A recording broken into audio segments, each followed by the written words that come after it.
ನಮ್ಮ ಜೊತೆಗೆ ಸಚಿವರಾದಂತ ಬೈರತಿ ಸುರೇಶ್ ಅವರು ಇದ್ದಾರೆ, ಅವ್ರನ್ನ ಮಾತಾಡ್ಸೋಣ. ಸರ್, ರಾಜ್ಯ ಸರ್ಕಾರ ಕೇಂದ್ರ ಸರ್ಕಾರದ ವಿರುದ್ಧ ಪ್ರತಿಭಟನೆ ಮಾಡಿದ್ರಿ, ಕೇಂದ್ರ ಸರ್ಕಾರಕ್ಕೆ ಚಾಟಿಯನ್ನು ಕೂಡ ಸುಪ್ರೀಂ ಕೋರ್ಟ್ ಬೀಸಿದೆ. ಇದು ಒಂದು ರೀತಿಯಲ್ಲಿ ಸರ್ಕಾರಕ್ಕೆ ಸಂದ ಜಯ ಅಣ್ಣ ಸರ್? 100% ನೋಡಿ, ಸರ್ಕಾರಕ್ಕೆ ಸಂದ ಜಯ ಅಲ್ಲ, ಇದು ಕರ್ನಾಟಕದ ಜನತೆಗೆ, ಕನ್ನಡ ಜನತೆಗೆ ಸಂದಂತಹ ಜಯ ಅಂತ ಹೇಳ್ಬೋದು. ಜಯ ಅನ್ನೋದ್ರಲ್ಲೂ ಏನೂ ಇಲ್ಲ. ಇದರಲ್ಲಿ ನಮಗೆ ನ್ಯಾಯಯುತವಾಗಿ ಸಂದಾಯ ಆಗಬೇಕಾಗಿದ್ದ ನಮ್ಮ ಹಣ, ನಾವು ಕಟ್ಟಿದಂಥ ಟ್ಯಾಕ್ಸಿಗೆ ಅವರು ಕೊಡಬೇಕಾದಂಥ ನಮ್ಮ ಪಾಲು ಏನಿತ್ತು ಆ ಪಾಲಿನ ಹಣವನ್ನು ಕೂಡದೇ ಇವತ್ತಿನ ದಿನ ನಮಗೆ ಆಟ ಆಡಿಸ್ತಾ ಇದ್ದಾರೆ, ಮಲ್ತಾಯಿ ಧೋರಣೆಯನ್ನು ತೋರ್ತಾ ಇದ್ದಾರೆ. ಮತ್ತು ಬರ ಆಗಿ 4 ತಿಂಗಳಾಯಿತು. ಈ ಸರ್ತಿ ಇವಾಗಲೂ ಒಂದು 10 ಲೆಟ್ರ್ ಬರೆದಿರ್ಬೋದು. ಮೊನ್ನೆ ಮುಖ್ಯಮಂತ್ರಿಗಳು ಹೋಗಿ ಭೇಟಿ ಮಾಡಿದಾಗೂ ಸಹ ಕೊಡ್ತೀನಿ ಅಂತ ಪ್ರಾಮಿಸ್ ಮಾಡಿದವರು ಈವರೆಗೂ ಕೊಟ್ಟಿಲ್ಲ. ಇನ್ಯಾವಾಗ ಕೊಡ್ತಾರೆ ಅನ್ನೋದು ಈ ಸಾಂಕೇತಿಕವಾದ ಪ್ರತಿಭಟನೆ.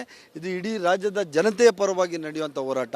ಇದರಲ್ಲಿ ಯಾವುದೇ ರಾಜಕಾರಣ ಇಲ್ಲ. ಇದರಲ್ಲಿ ಪ್ರತಿಭಟನೆ ಮೂಲಕ ಒತ್ತಡದ ತಂತ್ರ ಸರ್, ಆದಷ್ಟು ಶೀಘ್ರ ಹಣ ಬಿಡುಗಡೆ ಆಗಲಿ ಅಂತ. ಒತ್ತಡದ ತಂತ್ರ ಅಲ್ಲ, ನಮ್ಮ ಪಾಲಿಗೆ ಬರಬೇಕಾದ ಹಣವನ್ನು ಸೇರ್ತಾ ಇದ್ದೀವಿ. ಇದರಲ್ಲಿ ನಿಮ್ಮದೂ ಪಾಲಿದೆ. ನೀವು ಕಷ್ಟಪಟ್ಟು ದುಡಿದಂಥವ್ರು, ಕನ್ನಡ ನಾಡಿನ ಜನ, ಕನ್ನಡ ನಾಡಿನ ಜನತೆಗೆ ಆಗಿರುವಂಥ ಅನ್ಯಾಯವನ್ನು ಸಾಂಕೇತಿಕವಾಗಿ ಪ್ರತಿಭಟನೆ ಮುಖಾಂತರ ಕೇಂದ್ರ ಸರ್ಕಾರಕ್ಕೆ ಮನವರಿಕೆ ಮಾಡುವಂಥ ಕೆಲಸ ಮಾಡ್ತಾ ಇದ್ದೀವಿ. ಬೇರೆ ರಾಜ್ಯಗಳಿಗೆ ಮಾದರಿನ ಸರ್ ಇದು?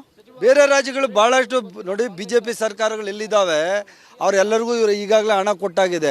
BJP ಇತರ ಎಲ್ಲ ಸರ್ಕಾರಗಳಿದ್ದಾವೆ, ಆ ಕೆಲವು ಸರ್ಕಾರಗಳು ಕೊಡಿಲ್ಲ. ಅದರಿಂದ ನಮಗೂ ಒಂದೇ ಥರ ನೋಡಿ, ಈ ದೇಶದಲ್ಲಿ ನಾವೆಲ್ಲ, ನಮ್ಮದು ಕರ್ನಾಟಕ ರಾಜ್ಯ ಅನ್ನೋದು ಭಾರತ ದೇಶದಲ್ಲೇ ಇರೋದು. ಅದರಿಂದ ನಮಗೂ ನಮ್ಮ ಪಾಲಿನ ಹಣ ಕೊಡಿ ಅನ್ನೋದು ನಮ್ಮ ಉದ್ದೇಶ ಅಷ್ಟೇ.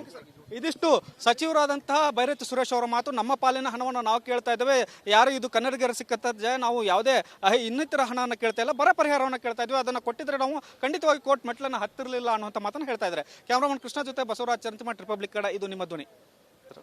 ನಮ್ಮ ಜೊತೆಗೆ ಸಚಿವರಾದಂತ ಬೈರತಿ ಸುರೇಶ್ ಅವರು ಇದ್ದಾರೆ, ಅವ್ರನ್ನ ಮಾತಾಡ್ಸೋಣ. ಸರ್, ರಾಜ್ಯ ಸರ್ಕಾರ ಕೇಂದ್ರ ಸರ್ಕಾರದ ವಿರುದ್ಧ ಪ್ರತಿಭಟನೆ ಮಾಡಿದ್ರಿ, ಕೇಂದ್ರ ಸರ್ಕಾರಕ್ಕೆ ಚಾಟಿಯನ್ನು ಕೂಡ ಸುಪ್ರೀಂ ಕೋರ್ಟ್ ಬೀಸಿದೆ. ಇದು ಒಂದು ರೀತಿಯಲ್ಲಿ ಸರ್ಕಾರಕ್ಕೆ ಸಂದ ಜಯ ಅಣ್ಣ ಸರ್? 100% ನೋಡಿ, ಸರ್ಕಾರಕ್ಕೆ ಸಂದ ಜಯ ಅಲ್ಲ, ಇದು ಕರ್ನಾಟಕದ ಜನತೆಗೆ, ಕನ್ನಡ ಜನತೆಗೆ ಸಂದಂತಹ ಜಯ ಅಂತ ಹೇಳ್ಬೋದು. ಜಯ ಅನ್ನೋದ್ರಲ್ಲೂ ಏನೂ ಇಲ್ಲ. ಇದರಲ್ಲಿ ನಮಗೆ ನ್ಯಾಯಯುತವಾಗಿ ಸಂದಾಯ ಆಗಬೇಕಾಗಿದ್ದ ನಮ್ಮ ಹಣ, ನಾವು ಕಟ್ಟಿದಂಥ ಟ್ಯಾಕ್ಸಿಗೆ ಅವರು ಕೊಡಬೇಕಾದಂಥ ನಮ್ಮ ಪಾಲು ಏನಿತ್ತು ಆ ಪಾಲಿನ ಹಣವನ್ನು ಕೂಡದೇ ಇವತ್ತಿನ ದಿನ ನಮಗೆ ಆಟ ಆಡಿಸ್ತಾ ಇದ್ದಾರೆ, ಮಲ್ತಾಯಿ ಧೋರಣೆಯನ್ನು ತೋರ್ತಾ ಇದ್ದಾರೆ. ಮತ್ತು ಬರ ಆಗಿ 4 ತಿಂಗಳಾಯಿತು. ಈ ಸರ್ತಿ ಇವಾಗಲೂ ಒಂದು 10 ಲೆಟ್ರ್ ಬರೆದಿರ್ಬೋದು. ಮೊನ್ನೆ ಮುಖ್ಯಮಂತ್ರಿಗಳು ಹೋಗಿ ಭೇಟಿ ಮಾಡಿದಾಗೂ ಸಹ ಕೊಡ್ತೀನಿ ಅಂತ ಪ್ರಾಮಿಸ್ ಮಾಡಿದವರು ಈವರೆಗೂ ಕೊಟ್ಟಿಲ್ಲ. ಇನ್ಯಾವಾಗ ಕೊಡ್ತಾರೆ ಅನ್ನೋದು ಈ ಸಾಂಕೇತಿಕವಾದ ಪ್ರತಿಭಟನೆ. ಇದು ಇಡೀ ರಾಜ್ಯದ ಜನತೆಯ ಪರವಾಗಿ ನಡೆಯುವಂಥ ಹೋರಾಟ. ಇದರಲ್ಲಿ ಯಾವುದೇ ರಾಜಕಾರಣ ಇಲ್ಲ. ಇದರಲ್ಲಿ ಪ್ರತಿಭಟನೆ ಮೂಲಕ ಒತ್ತಡದ ತಂತ್ರ ಸರ್, ಆದಷ್ಟು ಶೀಘ್ರ ಹಣ ಬಿಡುಗಡೆ ಆಗಲಿ ಅಂತ. ಒತ್ತಡದ ತಂತ್ರ ಅಲ್ಲ, ನಮ್ಮ ಪಾಲಿಗೆ ಬರಬೇಕಾದ ಹಣವನ್ನು ಸೇರ್ತಾ ಇದ್ದೀವಿ. ಇದರಲ್ಲಿ ನಿಮ್ಮದೂ ಪಾಲಿದೆ. ನೀವು ಕಷ್ಟಪಟ್ಟು ದುಡಿದಂಥವ್ರು, ಕನ್ನಡ ನಾಡಿನ ಜನ, ಕನ್ನಡ ನಾಡಿನ ಜನತೆಗೆ ಆಗಿರುವಂಥ ಅನ್ಯಾಯವನ್ನು ಸಾಂಕೇತಿಕವಾಗಿ ಪ್ರತಿಭಟನೆ ಮುಖಾಂತರ ಕೇಂದ್ರ ಸರ್ಕಾರಕ್ಕೆ ಮನವರಿಕೆ ಮಾಡುವಂಥ ಕೆಲಸ ಮಾಡ್ತಾ ಇದ್ದೀವಿ. ಬೇರೆ ರಾಜ್ಯಗಳಿಗೆ ಮಾದರಿನ ಸರ್ ಇದು? ಬೇರೆ ರಾಜ್ಯಗಳು ಭಾಳಷ್ಟು ನೋಡಿ, BJP ಸರ್ಕಾರಗಳು ಎಲ್ಲಿದ್ದಾವೆ ಅವರೆಲ್ಲರಿಗೂ ಇವರು ಈಗಾಗಲೇ ಹಣ ಕೊಟ್ಟಾಗಿದೆ. BJP ಇತರ ಎಲ್ಲ ಸರ್ಕಾರಗಳಿದ್ದಾವೆ, ಆ ಕೆಲವು ಸರ್ಕಾರಗಳು ಕೊಡಿಲ್ಲ. ಅದರಿಂದ ನಮಗೂ ಒಂದೇ ಥರ ನೋಡಿ, ಈ ದೇಶದಲ್ಲಿ ನಾವೆಲ್ಲ, ನಮ್ಮದು ಕರ್ನಾಟಕ ರಾಜ್ಯ ಅನ್ನೋದು ಭಾರತ ದೇಶದಲ್ಲೇ ಇರೋದು. ಅದರಿಂದ ನಮಗೂ ನಮ್ಮ ಪಾಲಿನ ಹಣ ಕೊಡಿ ಅನ್ನೋದು ನಮ್ಮ ಉದ್ದೇಶ ಅಷ್ಟೇ.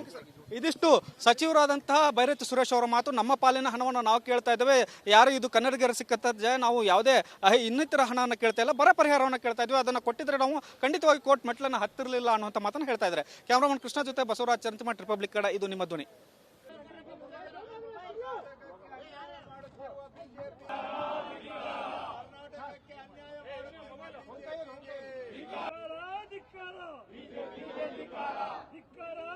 ಕೋಟಿ ಚಂಬು ಕೊಟ್ಟ ಬಿಜೆಪಿಗೆ ರೈತರಿಗೆ ತೊಂದರೆ ಕೊಡುತ್ತಿರುವ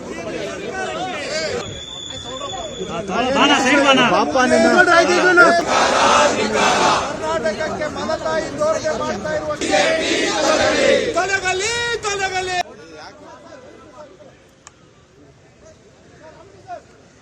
ಮೊಬೈಲ್ ಮೊಬೈಲ್ ಮೊಬೈಲ್